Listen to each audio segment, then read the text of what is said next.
Dans un monde monarchique en constante évolution, où la tradition rencontre la modernité, une nouvelle génération de princesses est prête à sculpter l'avenir de la royauté européenne.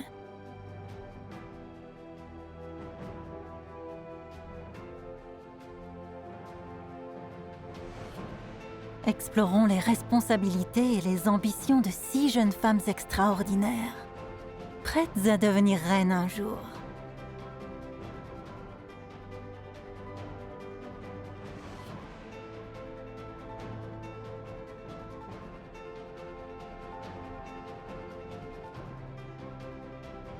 Chaque futur monarque présente les espoirs et les rêves de sa nation.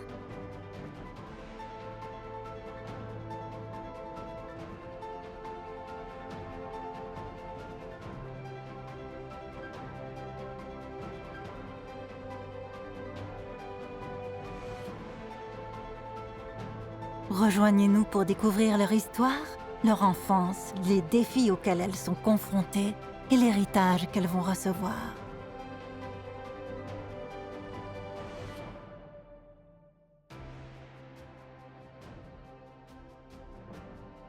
Nous percevrons ce que signifie être une princesse dans la société d'aujourd'hui, en découvrant comment ces princesses concilient leurs devoirs royaux avec leurs aspirations à la croissance personnelle et à la connexion avec leur peuple.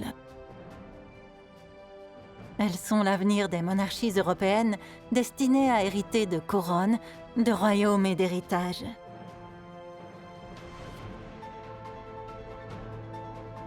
De la mer du Nord à la Méditerranée, ces jeunes femmes sont liées non seulement par le destin, mais aussi par des liens de sang qui remontent à des siècles d'histoire royale.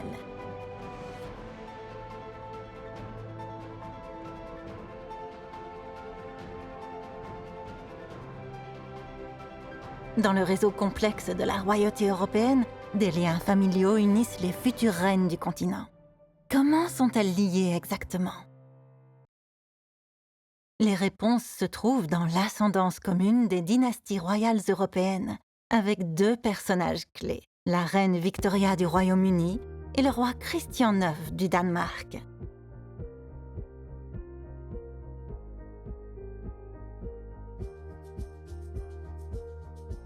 La reine Victoria, surnommée la grand-mère de l'Europe, est l'ancêtre de nombreux membres de la famille royale actuelle. Grâce à ses 9 enfants, sa lignée s'est répandue dans les cours du continent.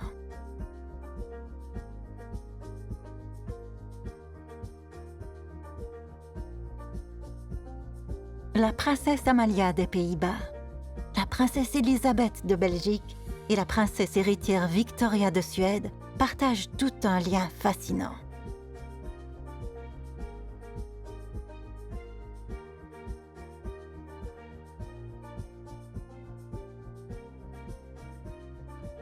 Concentrons-nous sur un fil conducteur particulier. Le fils de la reine Victoria, le prince Arthur, duc de Connaught et de Strathearn, avait une fille, la princesse Margaret de Connaught. Son mariage avec la famille royale suédoise ouvre la voie qui relie la princesse héritière Victoria et sa fille, la princesse Estelle, à la couronne britannique.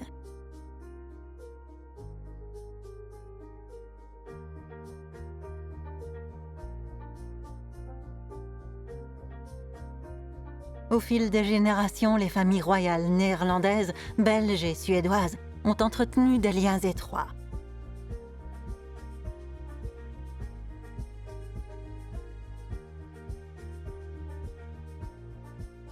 La famille royale néerlandaise, connue sous le nom de Maison d'Orange-Nassau, remonte à la reine Victoria par l'intermédiaire de la princesse Wilhelmine de Prusse, qui a épousé le roi Guillaume Ier des Pays-Bas.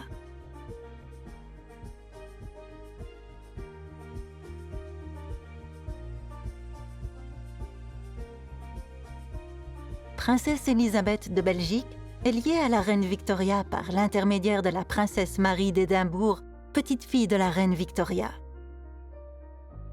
La princesse Marie est devenue reine de Roumanie en épousant le roi Ferdinand Ier.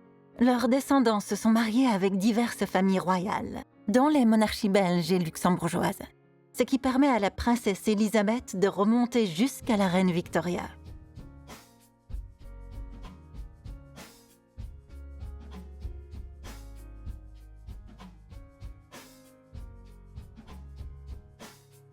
Grâce à des générations de mariages mixtes entre rois européens, ces futures reines partagent un héritage royal profondément enraciné et sont reliées par des siècles d'alliances dynastiques.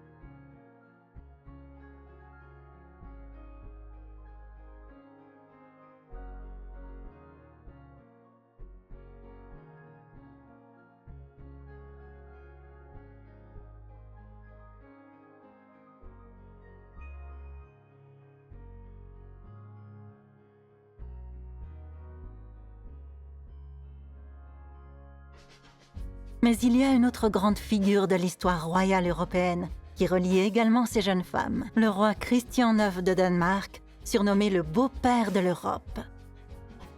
Ses descendants occupent de nombreux trônes actuels, dont ceux de Norvège, de Suède et d'Espagne.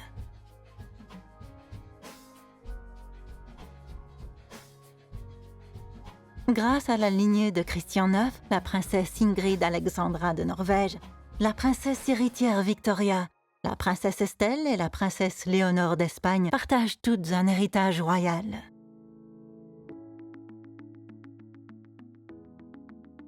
L'héritage du roi Christian relie les couronnes nordiques et espagnoles dans un réseau de cousins et de cousins germains, garantissant que ces jeunes royaux sont plus que de simples pères politiques. Ils sont des parents élargis au sein du réseau plus large des familles royales européennes.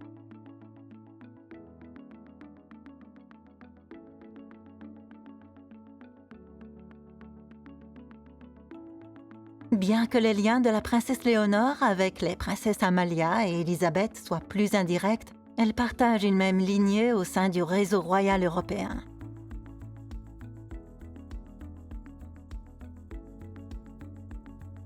La grand-mère paternelle de Léonore, la reine Sophia d'Espagne, fait partie des familles royales grecques et danoises qui ont des liens historiques avec les maisons royales néerlandaises et belges.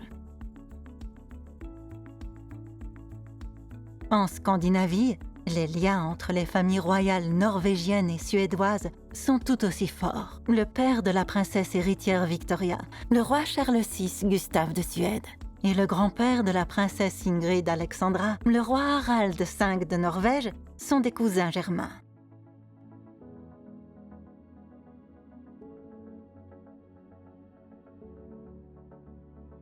Ces jeunes femmes, héritières des trônes de leur pays, sont plus que des futures reines. Elles sont reliées par des liens familiaux profonds et une histoire royale commune qui transcende les frontières et le temps.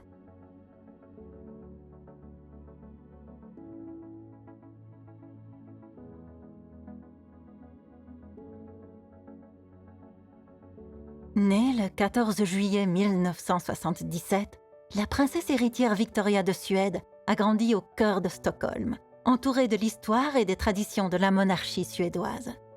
En tant qu'aînée du roi Charles VI Gustave et de la reine Sylvia, la princesse Victoria a été élevée dans la connaissance de ses devoirs royaux, mais aussi dans l'importance de la compassion et du service public.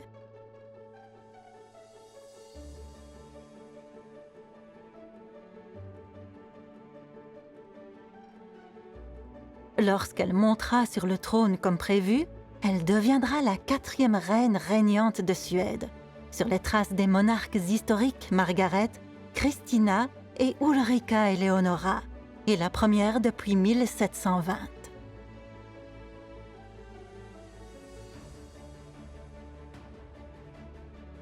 Son droit au trône fut garanti par la loi suédoise révolutionnaire de 1979 sur la succession, qui a établi la primogéniture royale absolue, faisant d'elle la première héritière en Europe occidentale à hériter du trône uniquement par droit de naissance.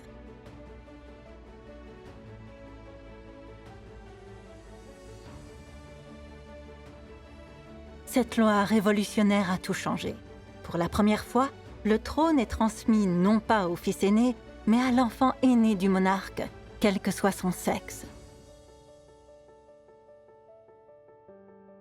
C'est ainsi que Victoria est nommée héritière présomptive en remplacement de son frère cadet, le prince Charles-Philippe, qui était initialement destiné à devenir le roi de Suède.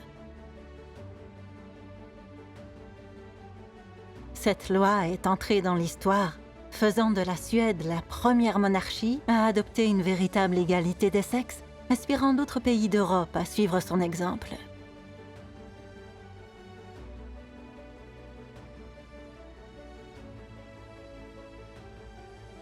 La princesse héritière Victoria de Suède a passé sa vie à se préparer au rôle qui l'attend. Elle a commencé son parcours en France, à l'Université catholique de l'Ouest, puis a suivi une formation au Parlement national de Suède, le Riksdag.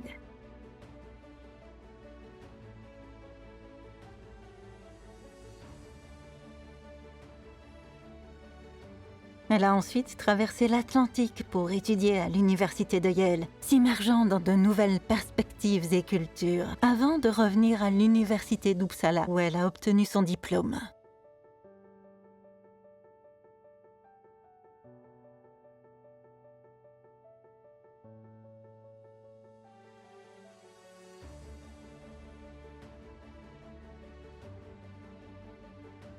Aujourd'hui, Victoria parle 4 langues, le suédois, l'anglais, le français et l'allemand, ce qui lui permet d'élargir son champ d'action en tant que représentante mondiale de son pays.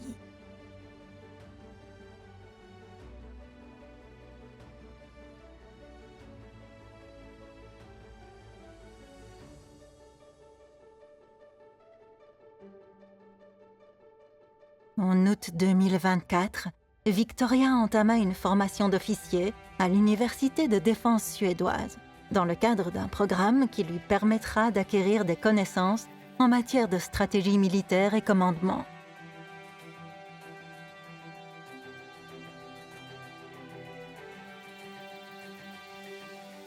Cette formation est une nouvelle étape dans la préparation de sa vie au poste de chef d'État de la Suède et renforce son engagement à représenter son pays et ses forces armées avec sagesse et confiance.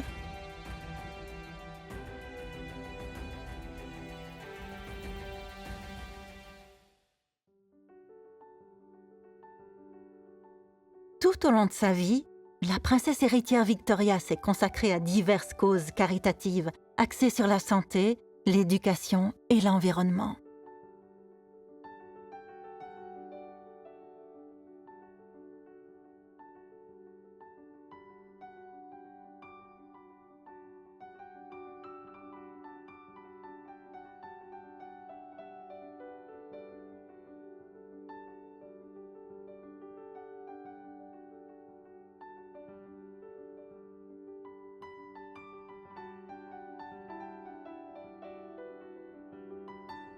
L'engagement de la princesse Victoria en faveur de l'éducation se manifeste dans son travail avec l'Agence nationale suédoise pour l'éducation, où elle défend des initiatives qui soutiennent les enfants et les jeunes adultes confrontés à des difficultés scolaires, reflétant ainsi sa conviction que chaque enfant mérite l'égalité des chances pour un avenir brillant.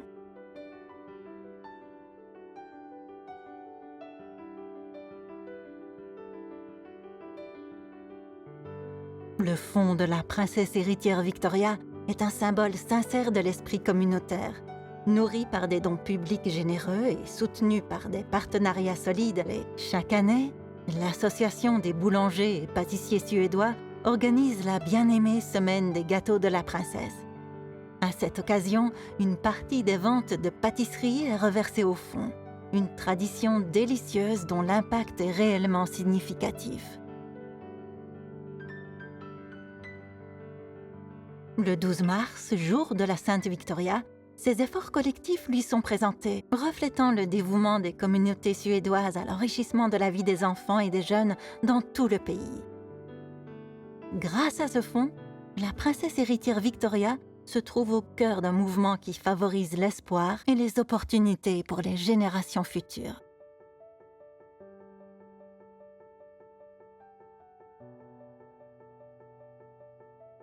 En 2010, la vie personnelle de la princesse héritière Victoria a pris un tournant joyeux lorsqu'elle a épousé Daniel Westling, son entraîneur personnel. Leur histoire d'amour a conquis le cœur de nombreux Suédois, symbolisant une romance de conte de fées.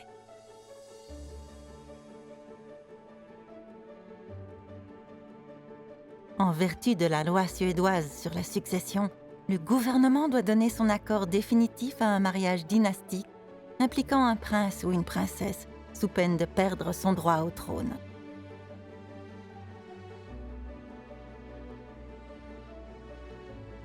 Le jour de l'annonce de leur fiançailles, il a été confirmé que la princesse héritière Victoria avait été autorisée à épouser Westling. Et la date du mariage a été fixée au 19 juin, coïncidant avec le 34e anniversaire du mariage de ses parents. La cérémonie a eu lieu dans la cathédrale de Stockholm.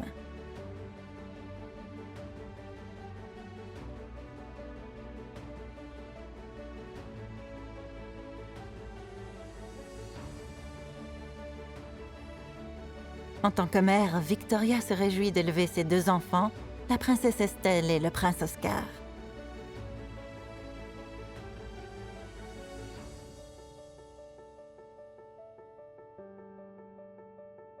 En conciliant ses obligations royales et son rôle de mère, Victoria enseigne à ses enfants l'importance du service, de la gentillesse et de la résilience. Elle ne se contente pas de les préparer à leurs futures fonctions. Elle veille également à ce qu'ils reçoivent une éducation normale et qu'ils restent attachés à leurs racines suédoises. La princesse héritière Victoria de Suède est connue pour de nombreux titres. Duchesse de Västergötland, reine de Suède, mais il en est un autre non officiel qui lui a valu une place affectueuse dans les cœurs de tout le continent, la marraine de l'Europe. Victoria, aujourd'hui âgée d'une 40aine d'années, est un choix très apprécié lorsqu'il s'agit de l'honneur d'être marraine. Elle tient ce rôle pour 18 enfants à travers l'Europe, dont 3 futurs rois et reines. Parmi eux, le prince Constantin Alexios de Grèce, la princesse Ingrid Alexandra de Norvège, le prince Christian de Danemark, la princesse Katharina Amalia des Pays-Bas, la princesse Éléonore de Belgique, son neveu, le prince Alexandre, et sa nièce, la princesse Léonore de Suède.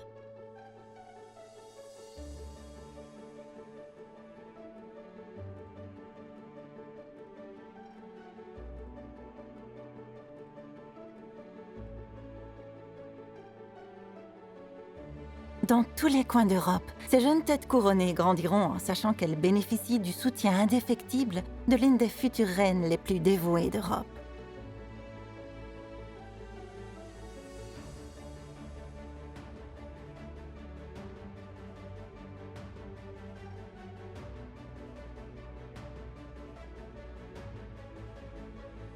La princesse Estelle est née de la princesse héritière Victoria et du prince Daniel le 23 février 2012 à l'hôpital universitaire Karolinska de Solna.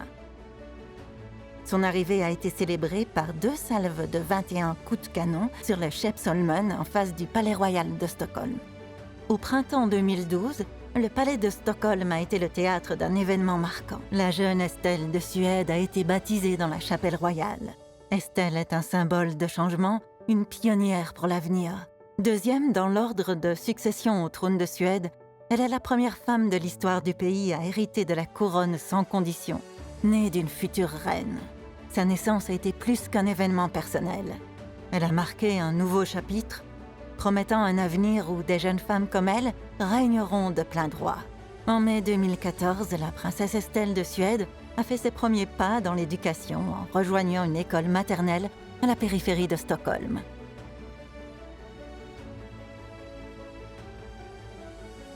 En 2016, Estelle a déménagé dans une nouvelle école maternelle sur Royal Djurgården à Stockholm, une île riche en histoire suédoise. Et depuis août 2018, elle fréquente Campus Manila, une école privée très réputée de la capitale suédoise, connue pour ses normes académiques élevées et son ouverture à l'international, incluant souvent un enseignement bilingue. Ses premières expériences ont déjà commencé à façonner la jeune héritière de la Suède, la préparant au rôle unique dont elle héritera un jour.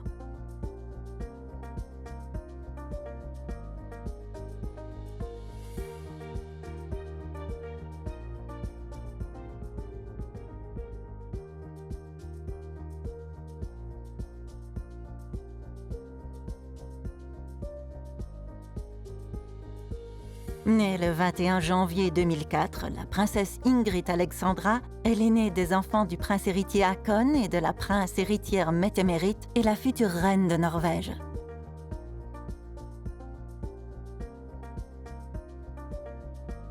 Dès sa naissance, elle a été considérée comme une pionnière, devant devenir la deuxième femme monarque de Norvège après la reine Margrethe au XVe siècle.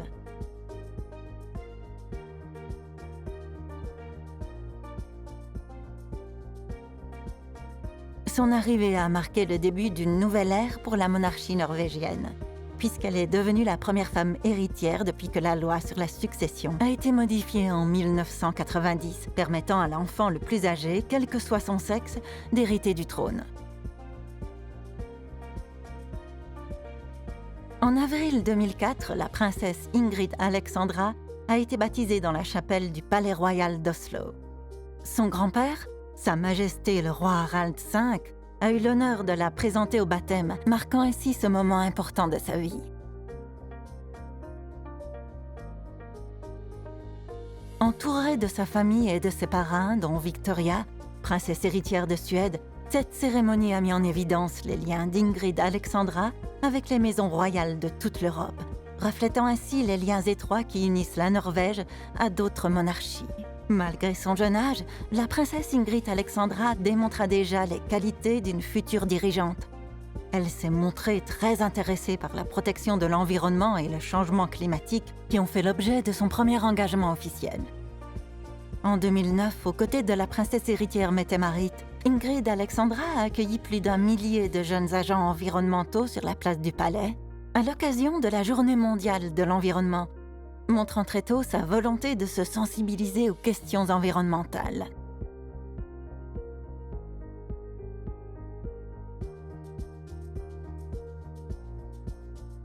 Son premier engagement indépendant a eu lieu en 2015, lorsqu'elle a baptisé le nouveau navire de la Société norvégienne de sauvetage en mer, Elias.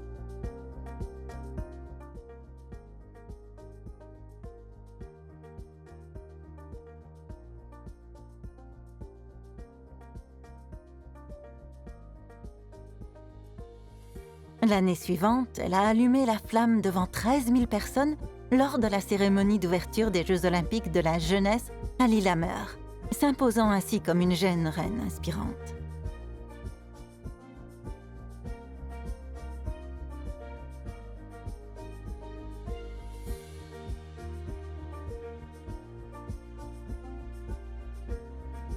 Dès le début, la vie de la princesse a été façonnée par un enracinement intentionnel dans la normalité et la communauté. Toute petite, elle marchait main dans la main avec son demi-frère dans les rues bordées d'arbres d'un quartier norvégien d'Asker pour se rendre à l'école maternelle SEM comme n'importe quel autre enfant du quartier.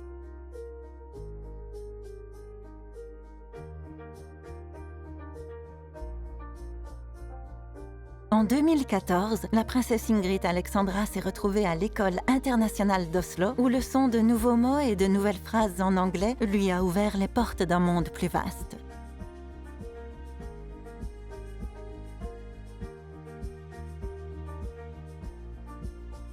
À l'école Uranienborg, elle s'est épanouie non seulement en excellant sur le plan scolaire, mais aussi en assumant un rôle au sein du conseil des élèves. Son premier contact avec le leadership, où elle a commencé à trouver sa voie.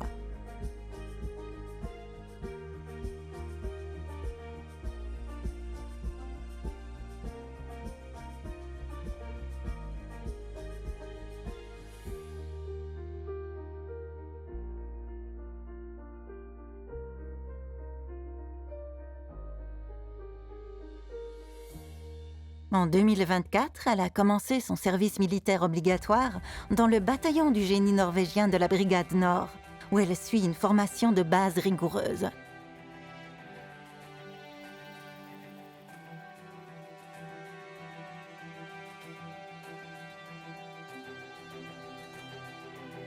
Chaque étape de son parcours reflète un engagement envers son développement personnel et son rôle futur, la préparant à servir un jour son pays.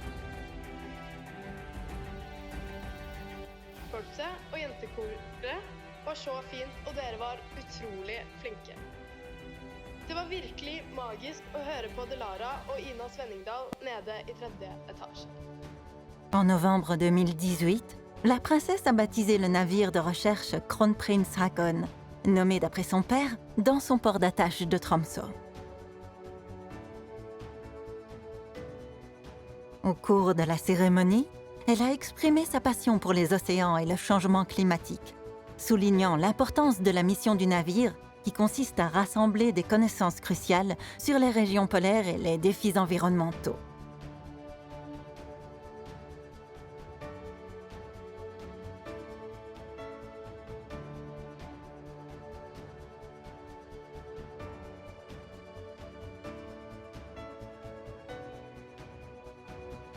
La jeune princesse est également passionnée de sport, un prolongement naturel de son éducation active.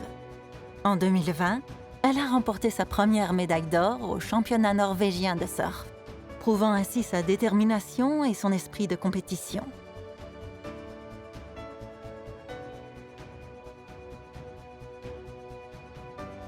Son intérêt pour les sports, tant sur l'eau que sur la neige, continue d'être une partie importante de sa vie, favorisant un lien avec le paysage naturel et le patrimoine de la Norvège.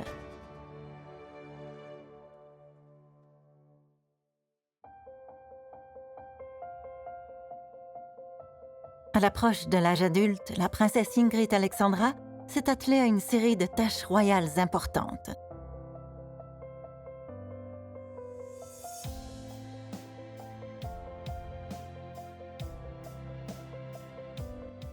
Kjære mamma og pappa. Tusen takk for alt dere har gitt meg. Mamma, vi kan snakke sammen om alt. Takk for at vi kan ligge på sofaen sammen og se på serier som Sex and the City. Jeg setter veldig pris på alt du gjør for meg. Pappa, takk for at du tar oss med på ski og surf og alle mulige aktiviteter. Du fikser og ordner og er rolig når vi andre ikke er det. À chaque engagement public, la princesse Ingrid Alexandra incarne les qualités d'une future monarque, la compassion, le dévouement et un lien profond avec son peuple.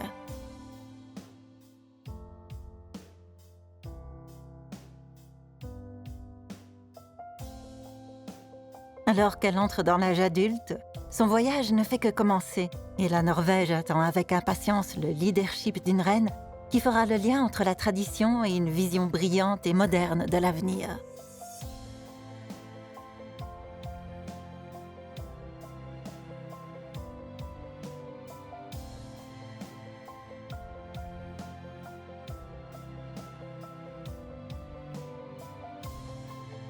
L'histoire de la princesse Katharina Amalia des Pays-Bas est celle d'une tradition, d'une responsabilité et d'une préparation à un avenir au cœur de la monarchie de son pays.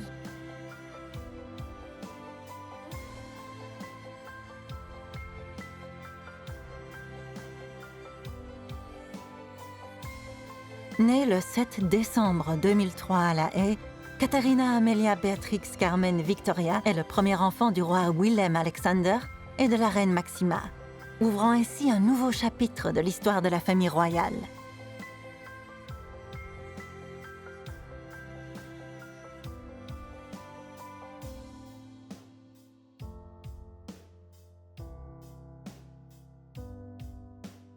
Elle a passé ses premières années à la villa Eikenhorst, sur le domaine de Horsten, où elle a grandi avec ses deux jeunes sœurs, les princesses Alexia et Ariane.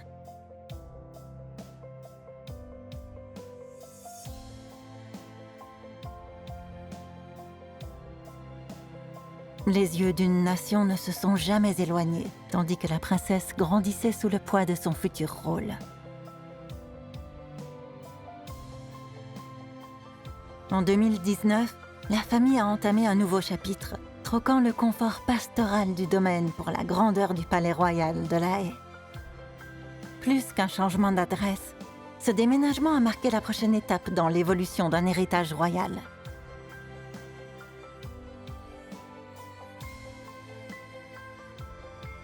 En juin 2004, dans les murs historiques de la grotte à La Haye, elle a été baptisée lors d'une cérémonie ancrée dans la tradition, en présence de personnalités qui allaient jouer un rôle important dans sa vie. Parmi elles, ses parrains et marraines, la princesse héritière Victoria de Suède et le prince Constantin, frère cadet du roi des Pays-Bas. Le baptême était plus qu'un rite royal. C'était un moment de réconciliation. Pour ses grands-parents maternels, absents du mariage de ses parents en raison du passé politique controversé de son grand-père, cette occasion a marqué une étape poignante vers l'unité familiale.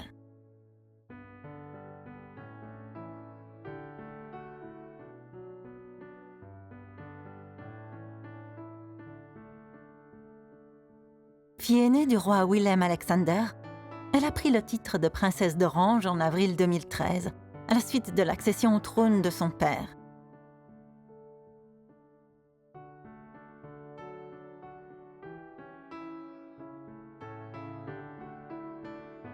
Ce titre, chargé de siècles d'histoire, est réservé à l'héritier présomptif, ce qui fait d'elle la première femme à le porter en tant que telle.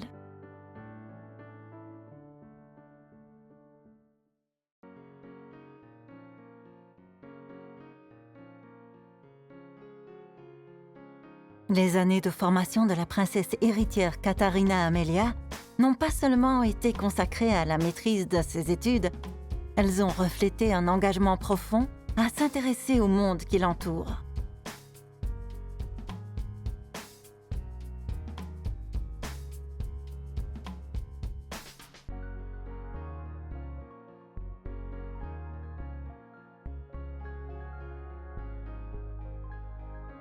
La princesse a brillé au-delà des études, s'engageant dans le leadership en tant que membre du conseil étudiant et affinant la diplomatie en tant que déléguée aux Nations Unies, signe d'une reine en devenir.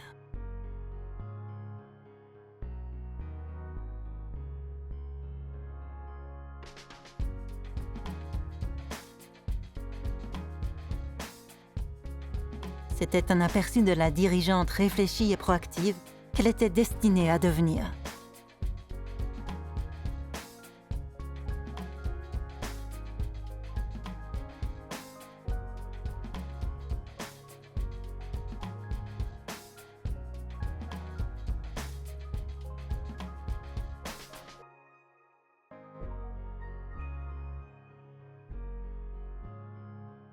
En 2021, avec un diplôme en poche et une mention très bien, Amalia était prête à élargir son expérience.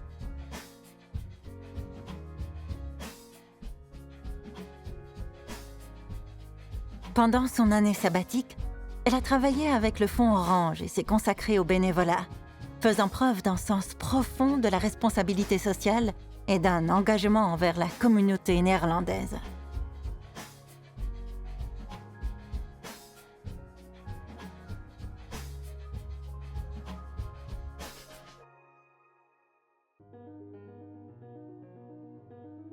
En 2022, Amalia commence ses études à l'Université d'Amsterdam. Mais alors qu'elle entame son parcours universitaire, une réalité plus sombre fait surface.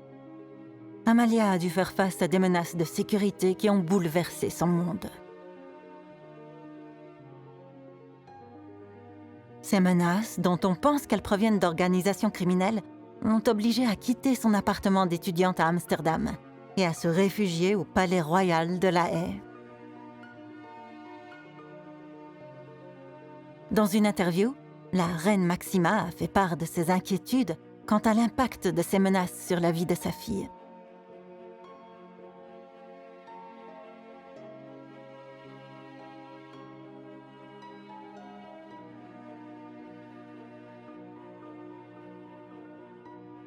Amalia s'est installée en Espagne où, sous l'aile protectrice de la famille royale espagnole, elle a poursuivi ses études pendant plus d'1 an.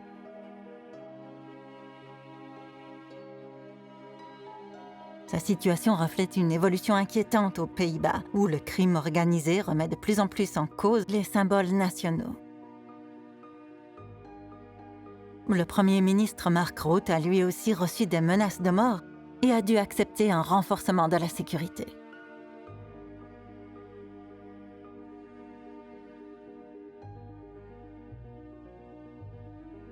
Dans une démonstration d'unité sans précédent, les familles royales européennes et les autorités néerlandaises ont pris toutes les mesures nécessaires pour assurer la sécurité d'Amalia, rappelant ainsi les pressions réelles et croissantes qui pèsent sur ceux qui sont nés pour servir.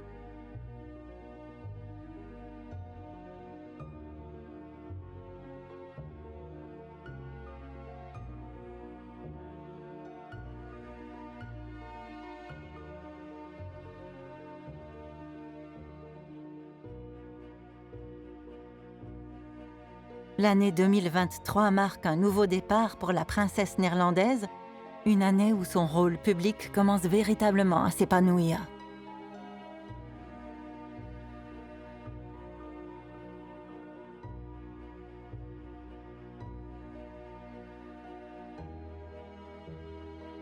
Dans les premiers mois, elle entreprend sa première tournée royale officielle, parcourant les Caraïbes néerlandaises avec ses parents.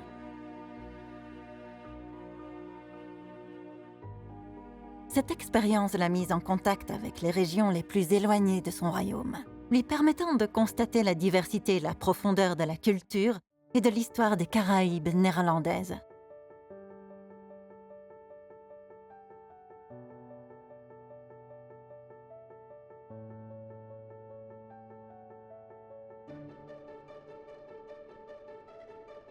En 2023, la princesse Amalia rejoindra sa grand-mère, la princesse Béatrix, au palais de Buckingham pour la réception du couronnement du roi Charles III, un moment qui s'inscrit dans l'histoire royale européenne. À l'automne, elle s'est retrouvée sous les feux de la rampe au solo, présentant sa famille lors de la célébration du 18e anniversaire du prince Christian de Danemark. Au mois d'avril suivant, elle a assisté à son premier banquet d'État, en l'honneur du roi Felipe VI et de la reine Laetitia d'Espagne.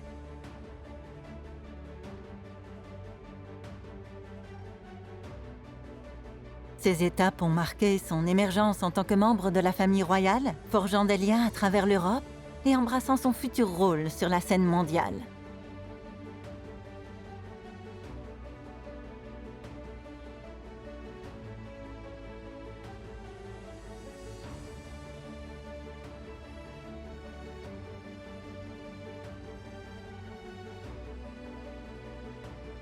Alors que la princesse Katharina Amelia assume un rôle plus visible, elle reste fermement ancrée, incarnant les principes de responsabilité et de service qui ont façonné son éducation.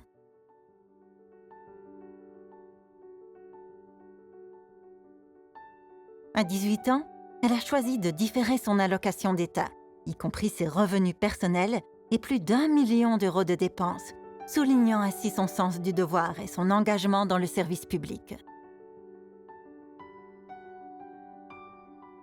Au fur et à mesure que son rôle évolue, la princesse Amalia s'ouvre progressivement à son avenir de reine.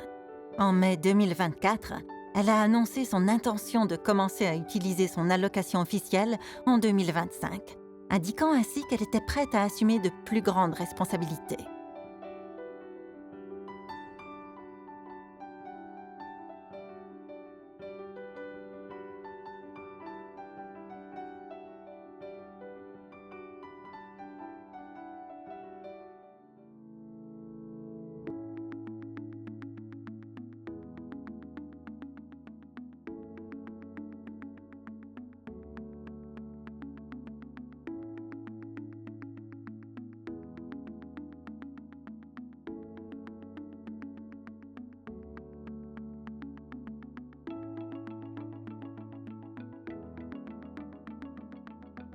La princesse Léonore d'Espagne, officiellement Léonore de Borbón y Ortiz, est appelée à devenir une figure clé de la monarchie européenne en tant que future reine d'Espagne.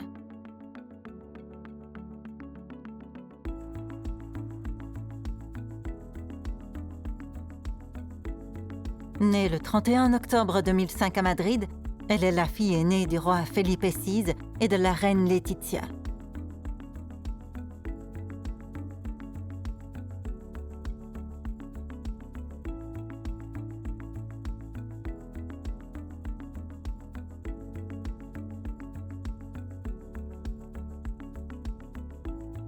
Elle porte le titre de princesse des Asturies, un titre traditionnellement réservé à l'héritier présomptif du trône d'Espagne.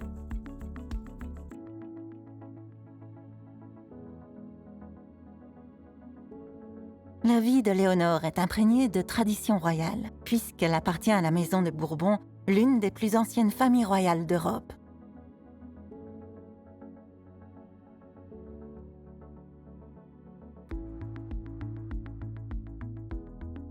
Aux côtés de sa sœur cadette, l'infante Sofia, née en 2007, l'éducation de Léonore reflète un mélange de responsabilité royale et d'une approche moderne de l'enfance.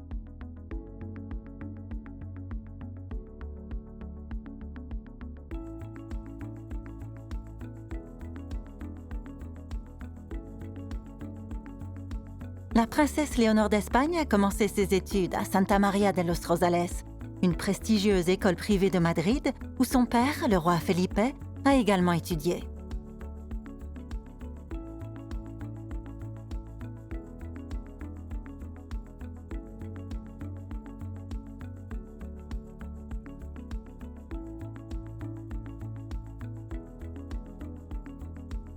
En octobre 2018, alors qu'elle n'avait que 13 ans, la princesse Léonore a prononcé son premier discours public, à l'occasion du 40e anniversaire de la Constitution espagnole.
Mais en 2021, à l'âge de 16 ans, elle a fait un pas audacieux vers un nouveau chapitre en intégrant le UWC Atlantic College au pays de Galles.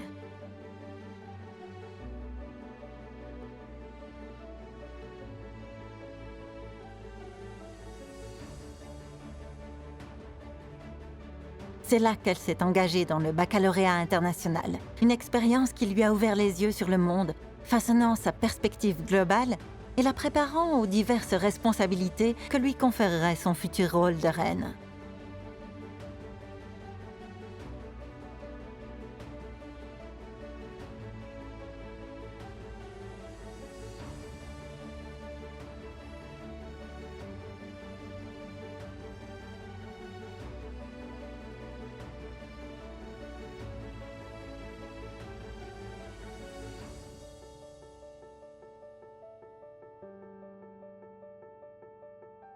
En tant qu'héritière du trône d'Espagne, la princesse Léonore a progressivement assumé ses fonctions royales. L'une de ses premières apparitions a été lors de la remise des célèbres prix Princesse des Asturies, où elle a prononcé un discours plein d'assurance, honorant ceux qui ont apporté une contribution remarquable aux arts, aux sciences et à la culture.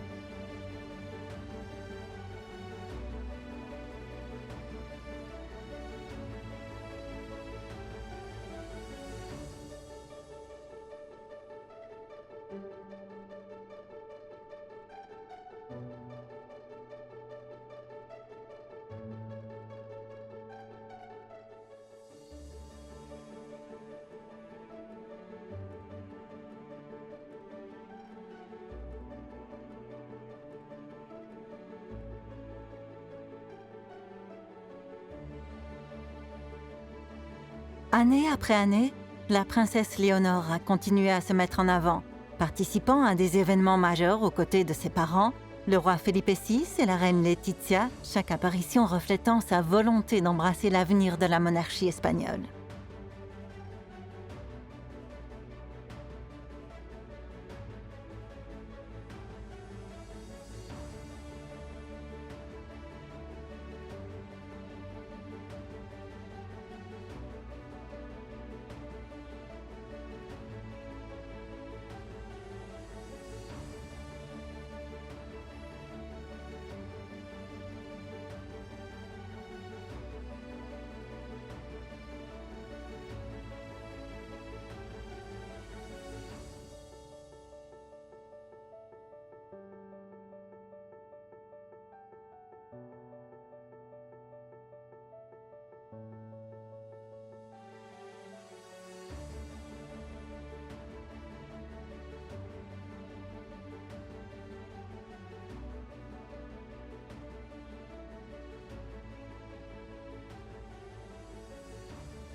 Après ses études secondaires au pays de Galles, Léonore a commencé un programme d'entraînement militaire de 3 ans en août 2023.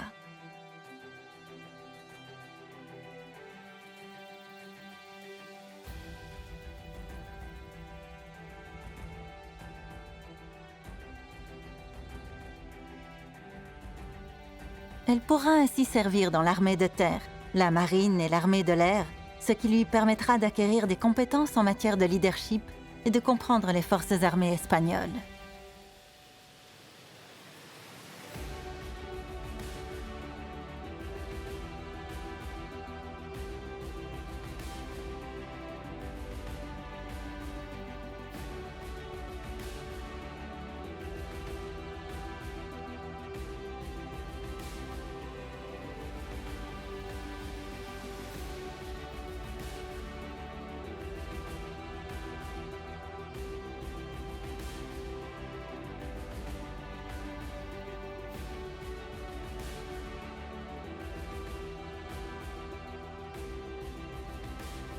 Léonore a été décrite comme intelligente et mature au-delà de son âge. Ses apparitions publiques sont soigneusement choisies, mais elles reflètent une confiance et une grâce indéniables.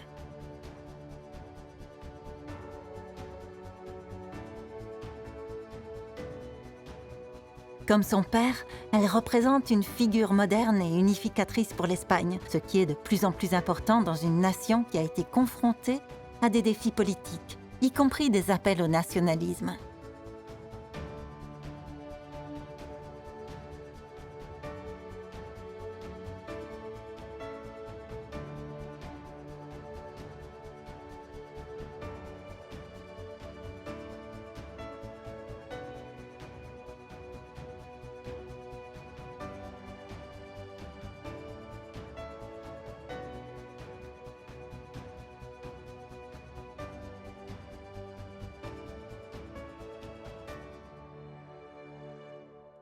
En octobre 2023, le jour de son 18e anniversaire, la princesse Léonore a franchi une étape importante vers son futur statut de reine en prêtant serment d'allégeance à la Constitution espagnole lors d'une cérémonie historique devant le Parlement. Ce moment charnière reflète le parcours de son père, le roi Felipe VI.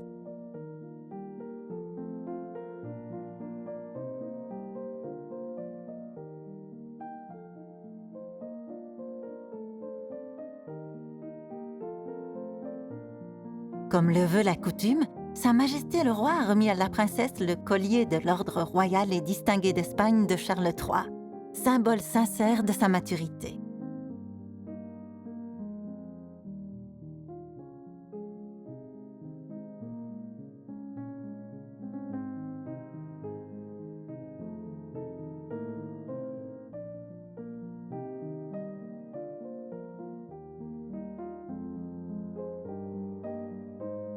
Cet événement marque non seulement le passage légal de la princesse Léonore à l'âge adulte, mais la prépare également à assumer les responsabilités de la couronne en cas d'incapacité ou de décès du roi, soulignant ainsi la continuité et la stabilité de la monarchie espagnole.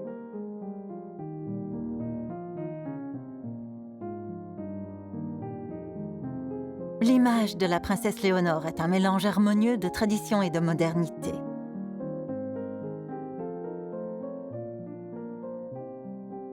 En tant que future reine d'Espagne, elle perpétuera l'héritage de la monarchie tout en représentant son pays sur la scène internationale, garantissant ainsi sa pertinence au XXIe siècle.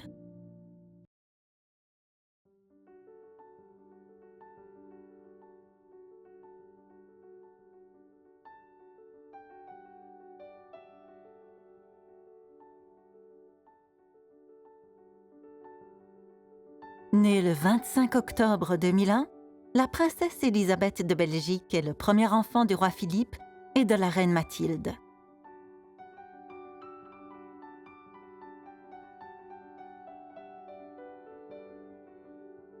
Grâce à un amendement de 1981 établissant la primogéniture absolue, Élisabeth est la première femme héritière présomptive de l'histoire belge, destinée à devenir la première femme monarque du pays. Les premières années d'Élisabeth ont été marquées à la fois par la tradition royale et les valeurs modernes.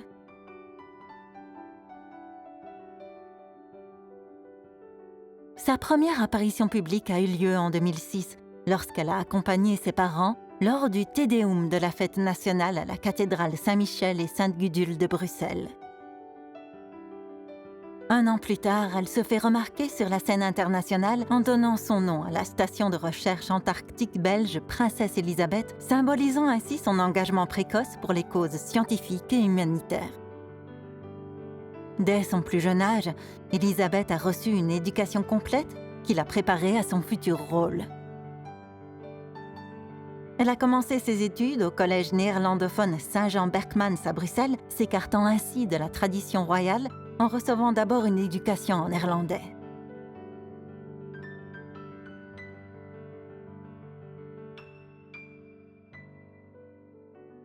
Après avoir terminé ses études secondaires au célèbre UWC Atlantic College au Pays de Galles, elle a étudié l'histoire et la politique à l'Université d'Oxford, où elle a obtenu son diplôme en 2024.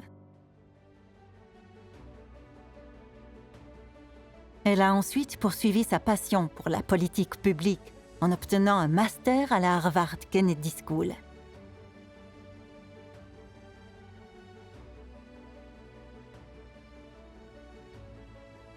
Le parcours d'Elisabeth va au-delà de la salle de classe. En 2020, elle a rejoint l'Académie royale militaire de Belgique, où elle a obtenu son béret bleu et a suivi une année d'entraînement militaire intensif. Suivant les traces de plusieurs générations de la royauté belge, elle a été nommée sous-lieutenant en 2023, ce qui l'a préparée au rôle de commandant en chef des forces armées belges. Au-delà de ses études et de sa formation militaire, la princesse Elisabeth s'est profondément engagée dans des causes humanitaires et sociales. Elle a rejoint la reine Mathilde lors d'une mission de l'UNICEF au Kenya et s'est portée volontaire de diverses manières, en aidant des enfants souffrant de troubles de l'apprentissage ou en soutenant des personnes âgées lors de la pandémie de COVID-19.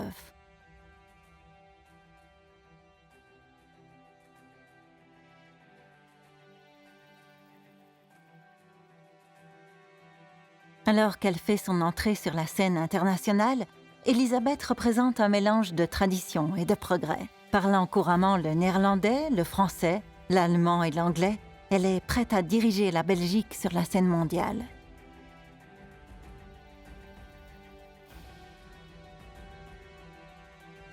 Qu'il s'agisse de s'engager auprès des dirigeants mondiaux ou de s'attaquer aux problèmes sociaux dans son pays, la princesse Elisabeth illustre les qualités d'un monarque moderne, prêt à relever les défis d'une Europe qui évolue rapidement.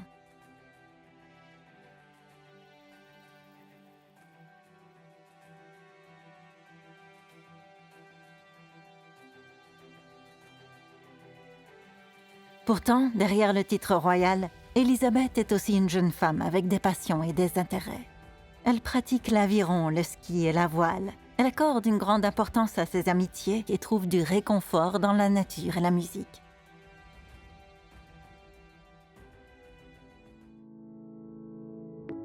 Destinée à devenir la première reine régnante de Belgique, le règne d'Elisabeth symbolisera une nouvelle ère de leadership. Une ère qui concilie continuité et changement.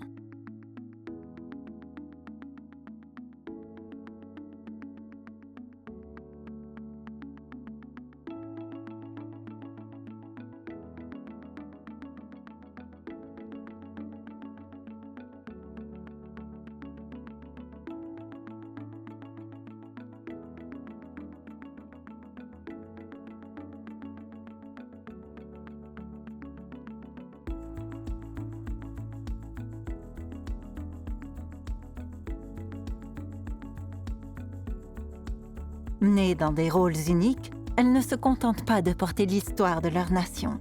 Elles s'avancent également en tant que leaders d'une nouvelle ère, conciliant le passé avec les exigences d'un monde en mutation.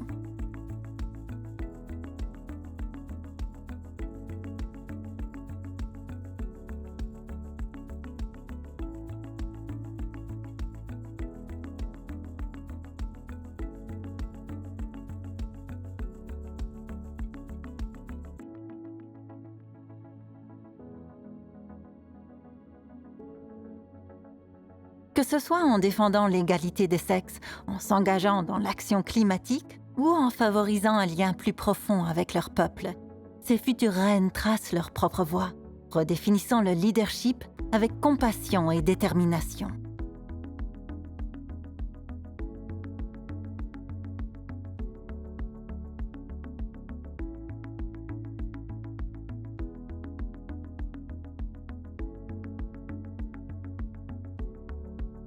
Mais leurs histoires nous posent une question. Dans un monde en constante évolution, peuvent-elles conserver le cœur de la monarchie tout en créant quelque chose d'entièrement nouveau?